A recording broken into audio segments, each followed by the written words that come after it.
Hey, welcome to part 2. Part 1 is, there's a link for it down below in the description, and we're talking about the activation of the warrior, which is in the time we're in. But in order to activate the warrior, we must access this archetype, the eternal child. And we shared this message again in part 1, and we've already shared it at the channel, but we're sharing all the messages today. We're getting all the information. We're going to slow down, we're not going to speed up, and just be going on TikTok time. We're gonna slow down for a minute and we're gonna get the messages, okay?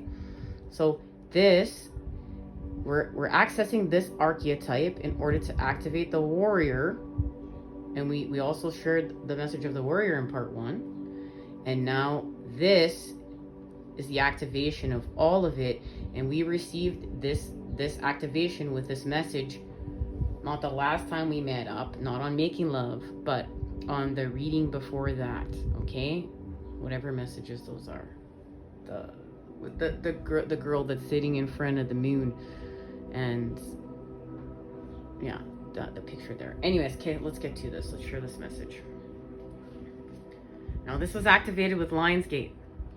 Anunnaki light codes, energetic shift, new information, end of a cycle. The Anunnaki are a race of cosmic light beings who have been coming to Earth since ancient times. The Sumerians and the Babylonians acknowledged them as the deities who govern the space between the worlds. And I'm sure many of you joining in have found some, secret information on the Anunnaki and who they are. The divine leader of this incredible race is the goddess Ishtar. Oh my goodness. And we also got the activation of Ishtar last time we met up too, for the new moon, like for what's happening here with the new moon in Leo. She's somewhere here. Hang tight, we're gonna see her soon. Right here, hold on, she's right here. Ishtar is helping us with the challenge, and within this, the moon oracle, she is the white goddess for Pisces. And look, she has a lion for courage, and look, a serpent. We know we're expanding love, right? So Ishtar is right here. Let's put Ishtar up here.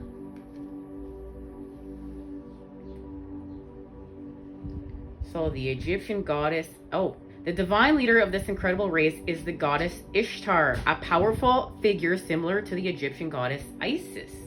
The Anunnaki have taken many forms throughout the ages. They have an angelic warrior-like quality and have appeared with wings, sometimes up to 4, and with elongated head and a face similar to that of an eagle. When the Anunnaki appear, it's important to know they are heavenly allies supporting our healing and ascension. In the distant past, they visited the Atlantean civilization and helped those who were aligned with the spiritual path to ascend to the next dimension, so that they could leave the wheel of karma. They acted as divine judges, deciding who could ascend and who had to be left behind for the growth of their soul. Those who had abused their powers and had not yet honored the divine or valued the great gift of life they had been given had to remain for the cataclysmic ending of their civilization. For that reason, some people who have had Atlantean incarnations may fear the Anunnaki, but be assured that there are beings of infinite light working with Source. So connect. Say Anunnaki, Anunnaki, Anunnaki. I welcome in the presence of the Anunnaki people. Thank you, angelic cosmic beings, for immersing my energy body in your light codes. We know this because we're in a time of clearing karma. That's what we've been doing, and we know that we did shift dimensions, okay? We found that out also last time we met up, and we're going to share that message within a sec, but let's get the rest of this. So what's happened here? So there is a situation that is smoke and mirrors, okay? A situation that is smoke and mirrors, and it's going to change the energy. It's going to allow us to see that we are deserving of being in the energy of joy, and that this is part of our home. Like, this is part of going home, because remember, we are the miracle and home is within us. So we need to get back into joyous fun. So this is what's going to do it. It's, remember, the energy of the opposites coming together to create the whole. So we're going to actually have a situation here. It's not going to feel like joy and fun, but it's for our greatest good. It's going to shift the energy. Okay, smoke and mirrors.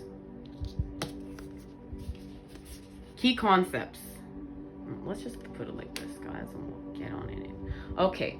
Seeing through the lens of the past conditioning, the inability to recognize the truth of what is being offered, healing from misguided perceptions, moving beyond the illusion of separation, being accountable for your biases and the way you view the world.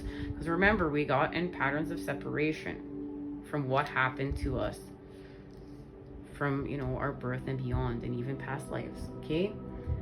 If you believe in past lives. So, we're actually built to view the world inaccurately. Our five senses tell us where we're separate from one another. We're conditioned to see time as linear. This creates a consciousness of delineation, separation, and finality. And this is connected to the alchemy of the devil. Because remember, in the alchemy of the devil, we're untwisting it with the matter, the feminine, and how we're creating here, and we're untwisting it with time and being a slave to time. Okay? So we need to be in no time and no patterns of separation, okay? We're healing from that. We have an innate fear that what we see is all there is, although we know deep down there is more. We are suspicious of it. Our fear of death results from this kind of perception.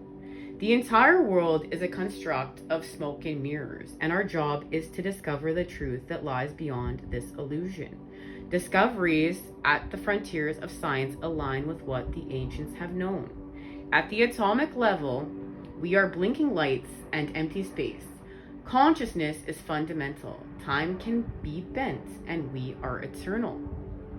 Ask yourself if what you see is really just what you're looking for. What do you sense beyond your intellectual assessment of what is? Can you drop into your heart and soul and call for a vision, a feeling, an awareness of the true and authentic? Every day, remind yourself that you are intrinsically connected to all of life. The universe needs you to learn about it. You have within you extraordinary magic with which to co-create life beyond your wildest expectations. Today, trust the inner voice that trust the inner voice that reminds you that you truly will find what you seek and more, even if the outer conditions appear to be challenging. It's all smoke and mirrors. Things are not exactly as we see. And we know we found this out because Ishtar is helping us with a challenge. We found this out last time we meet up with the elements of air. Okay?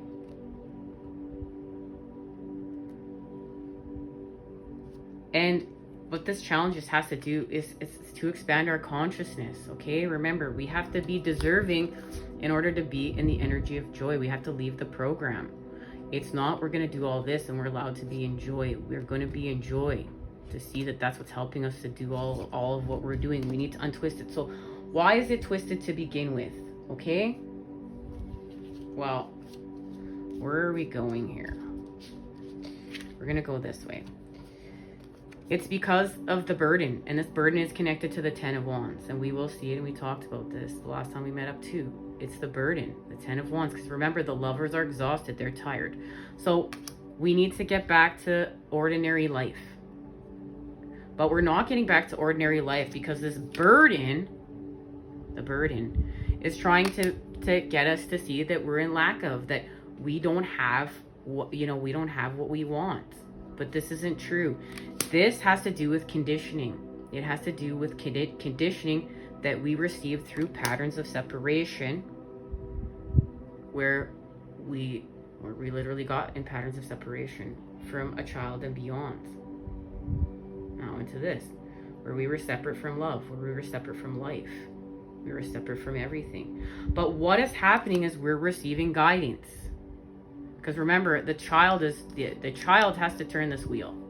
The child is turning this wheel, and we're exiting the lower world and we're shooting up into the upper world. Remember, what goes down must go up.